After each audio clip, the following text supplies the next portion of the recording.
Baiklah, Assalamualaikum warahmatullahi wabarakatuh. Perkenalkan, nama saya Meiza Juliardo dari BP 17230026, jurusan akuntansi.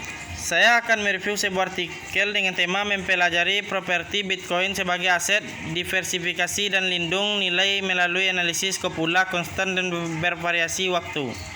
Bitcoin adalah cryptocurrency atau mata uang virtual yang diperkenalkan pada tanggal 31 Oktober 2008 oleh sekelompok pemrograman dengan nama samaran Satoshi Nakamoto.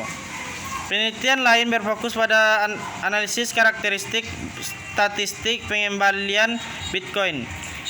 Pada topik ini, literatur mencatat bahwa distribusi probabilitas pengembalian Bitcoin berbeda dari distribusi mata uang tradisional, yang lebih mirip dengan distribusi normal. Namun distribusi probabilitas pengembalian Bitcoin miring dan menunjukkan tingkat kurtosis yang tinggi. Dalam hal ini distribusi Bitcoin lebih mirip dengan distribusi aset tradisional, saham, obligasi, dan komoditas, meskipun menunjukkan pengembalian rata-rata yang lebih tinggi, volatilitas yang lebih tinggi, dan ekor yang lebih gemuk. Yang seperti bahwa berinvestasi dalam Bitcoin melibatkan risiko yang lebih besar daripada berinvestasi dalam aset tradisional. Dalam studi ini kami menganalisis kemampuan Bitcoin untuk bertindak sebagai aset diversifikasi dan lindung nilai terhadap risiko aset saham. Motivasi dari penelitian ini adalah seperti yang ditunjukkan oleh literatur, pasar saham terpapar pada faktor makroekonomi seperti kebijakan fiskal atau moneter pemerintah.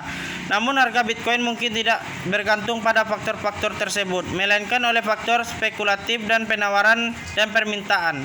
Fakta bahwa pasar ini bergantung pada faktor-faktor yang sangat berbeda membuka kemungkinan besar pasar Bitcoin menjadi sumber diversifikasi terhadap risiko pasar saham. Kasusnya itu pertumbuhan harga Bitcoin yang spektakuler sejak diperkenalkan telah menarik perhatian yang signifikan dari dunia akademis. Sejumlah pasar makalah telah diterbitkan dengan fokus pada analisis deskriptif jaringan Bitcoin. Sampelnya itu harga harian Bitcoin dan 5 indeks pasar saham internasional. Teknik analisis data kualitatif dengan menggunakan analisis kopula. Hasil menurut kopula elips, kita dapat menyimpulkan bahwa kondisi pasar normal Bitcoin mungkin bertindak sebagai pagar aset terhadap pergerakan di semua pasar saham internasional dipertimbangkan, meskipun dalam kasus Hong Kong dan Cina tergantung agak lebih kuat daripada diamati oleh pasar lainnya. Kopula student yang cocok dengan data di banyak pasar menunjukkan bahwa ketergantungan antar pasar meningkat dalam kondisi pasar yang ekstrim, menunjukkan bahwa peran Bitcoin sebagai pagar aset mungkin tidak berfungsi dalam periode krisis. Menjadi sederhana diversifikasi aset. Sinkronisasi yang menunjukkan oleh Bitcoin dan pasar saham internasional selama periode pandemi COVID-19 yang sedang berlangsung, di mana semuanya telah runtuh adalah contohnya.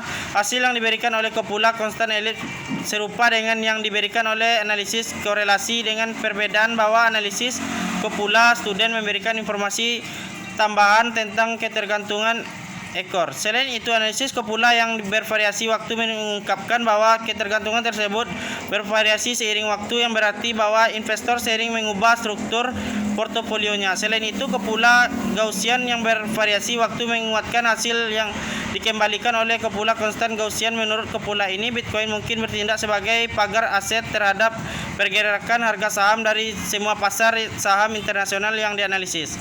Namun analisis kopula student yang bervariasi dari waktu ke waktu mengungkapkan bahwa untuk beberapa pasar peran Bitcoin sebagai pagar aset mungkin gagal dalam beberapa hari. Hasil ini harus diperhitungkan oleh investor saat membuat pilihan portofolio dan merencanakan alokasi aset.